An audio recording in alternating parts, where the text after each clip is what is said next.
श्री स्वामी समर्थ। स्वागत आहे तुमचं माझ्या यूट्यूब चॅनलवरती। आजचा दिवस तुम्हाला खूप छान सुखाचा समाधानाचा जाऊ देत, हीच मी स्वामींच्या चरणी प्रार्थना करते आणि आजच्या या नवीन व्हिडिओला सुरुवात करते। पंचांगानुसार श्रावण महिन्यातील कृष्ण पक्षातील अमावस्या तिथीला पिठोरी अमावस्या म्हणतात। ही तिथी विशेषतः पूर्वजांना समर्पित आहे। या दिवशी श्राद्ध, तर्पण आणि दान केल्याने पितृदोषातून मुक्तता मिळते आणि पूर्वजांचे आशीर्वाद मिळतात। पिठोरी अमावस्येला अनेक घरांमध्ये पितरांना प्रसन्न करण्यासाठी नैवेद्य ठेवतात। पिठोरी अमावस्येच्या दिवशी देवी दुर्गा आणि तिच्या 64 रूपांची पूजा करण्याची ही प्रथा आहे।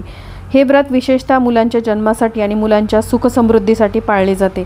या दिवशी विवाहित महिला उपवास करतात आणि पिठापासून देवी देवतांच्या मूर्ती बनवतात आणि त्यांची पूजा करतात। म्हणूनच या अमावस्येला पिठोरी अमावस्या या नावाने सुद्धा ओळखलं जातं। तसेच या दिवशी बैलपोळा सण देखील साजरा केला जातो। या दिवशी महाराष्ट्रामध्ये बळीराजाच्या सोबत मित्र बैलाची विशेष पूजा केली जाते।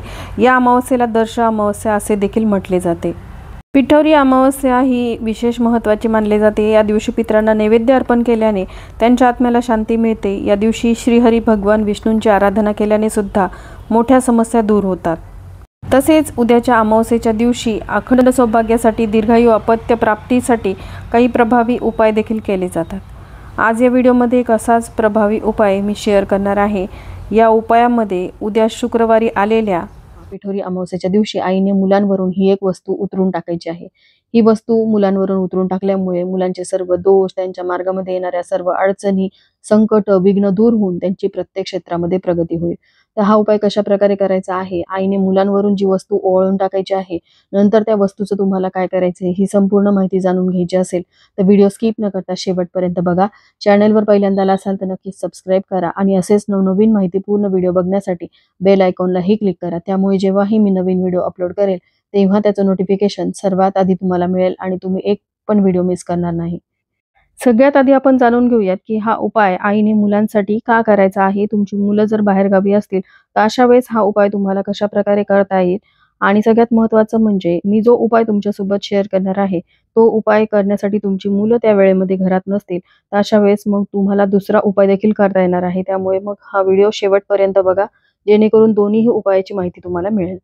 तर हा जो उपाय करायचा आहे तो शाळेत जाणाऱ्या मुला-मुलींपासून ते अगदी कॉलेजला, नोकरी व्यवसाय करणाऱ्या मुला-मुलींपर्यंत करता येणार आहे। फक्त जी छोटी मुलं असतात, जी अगदीच लहान असतात किंवा 2 वर्षाच्या आतली जी मुलं असतात त्यांच्यासाठी हा उपाय तुम्हाला करायचा नाही।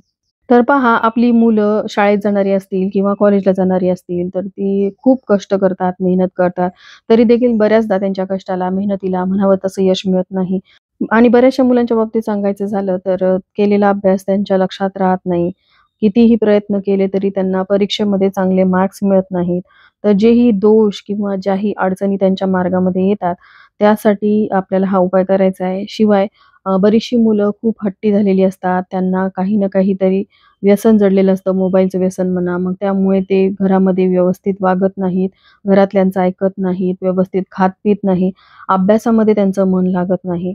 तर याला बरीचशी कारणं आहेत, ज्यामध्ये तुमच्या घरामध्ये जर नकारात्मकता असेल, वास्तुदोष असतील किंवा त्यांना एखादे दोष असतील, मग ज्यामध्ये तुमच्या हातून जर पितरांची सेवा घडलेली नसेल तरी देखील तुमच्या मुलांना अशा अडचणींचा, संकटांचा सामना करावा लागतो।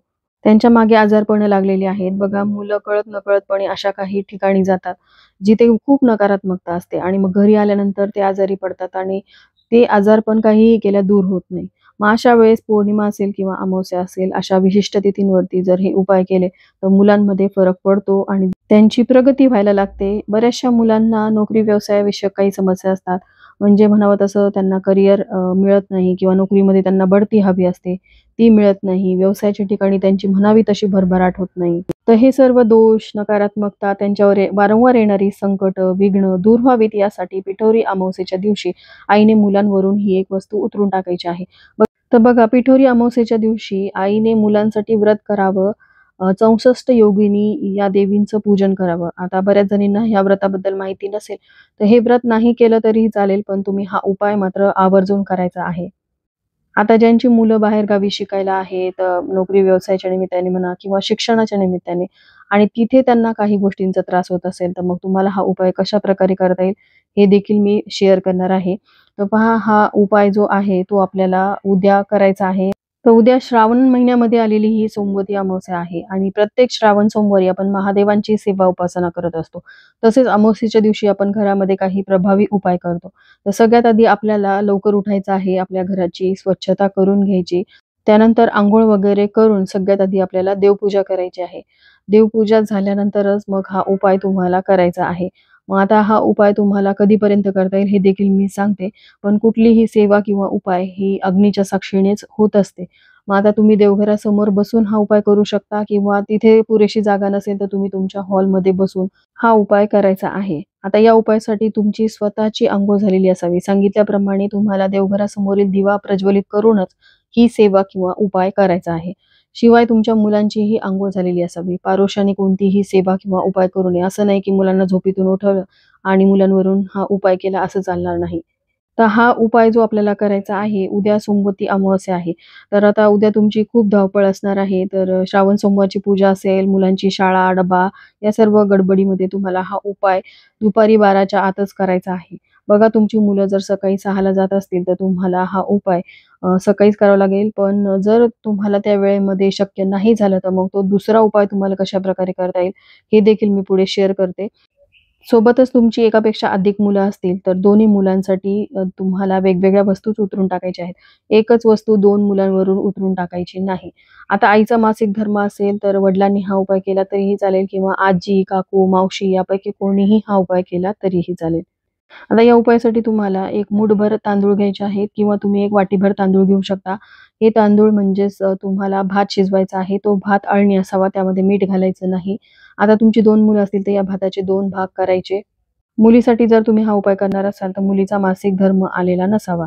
आता भात शिजवल्यानंतर तुम्हाला त्याचे 2 भाग केलेले आहेत, ते तुम्ही एका प्लेटमध्ये काढून घेऊ शकता.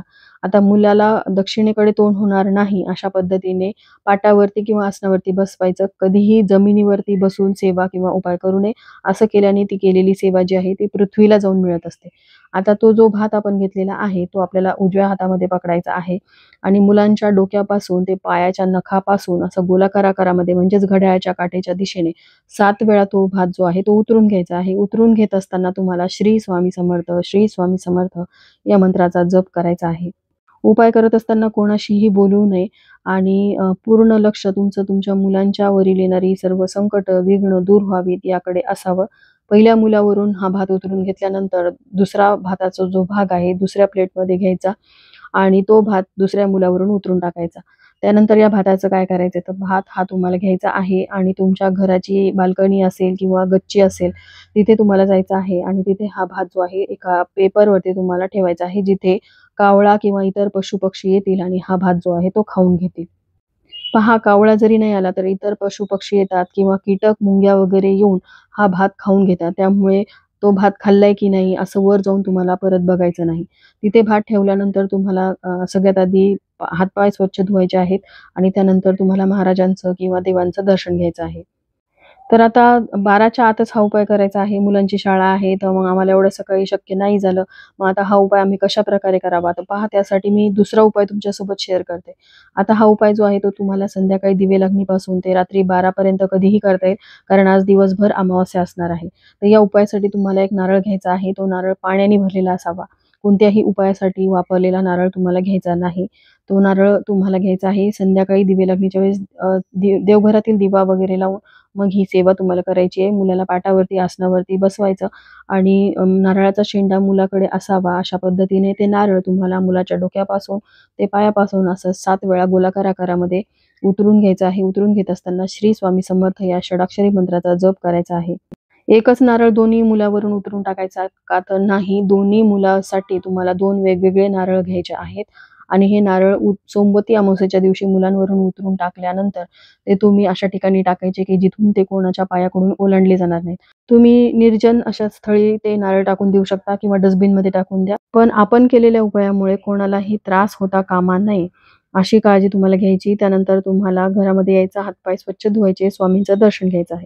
आता ज्यांची मुलं बाहेरगावी राहतात किंवा त्यांच्या जवळ नाहीयेत, विदेशात शिकायला आहेत, तर त्यांचे त्रास तुम्हाला दूर करायचे असतील, तर अशा वेळेस तुम्ही मुलांना व्हिडिओ कॉल करू शकता. सांगितलेला जो भाताचा उपाय आहे, तो तुम्हाला दुपारी 12च्या आतच करायचा आहे आणि जर त्यावेळेस हा उपाय करणं शक्य नाही झालं तर नारळाचा हा उतारा तुम्ही तुमच्या मुलांवरून करू शकता. मुलाचा फोटो असेल तर फोटोवरून देखील ह्या दोन्ही वस्तू तुम्ही उतरवून घेऊ शकता.